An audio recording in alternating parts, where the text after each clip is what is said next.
Penduduk Israel melakukan mogok kerja nasional pertama di tengah kemarahan publik yang meluas atas penanganan pemerintah terhadap perang di Gaza setelah ditemukannya jasad 6 sandera pada akhir pekan lalu di Rafah, Gaza Selatan.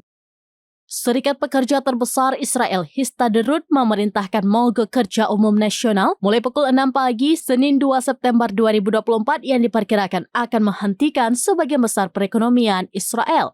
Kantor pemerintah dan kota Madia akan ditutup, begitu pula sekolah dan banyak bisnis swasta. Pihak yang dimaksud untuk digoyang adalah rezim pemerintahan Perdana Menteri Benjamin Netanyahu yang dianggap menghancurkan kesepakatan negosiasi pertukaran sandera dengan Hamas. Kematian sandera Israel belakangan terbukti menambah tekanan pada Netanyahu untuk menyetujui gencatan senjata Gaza.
Download Tribun X sekarang, menghadirkan lokal menjadi Indonesia.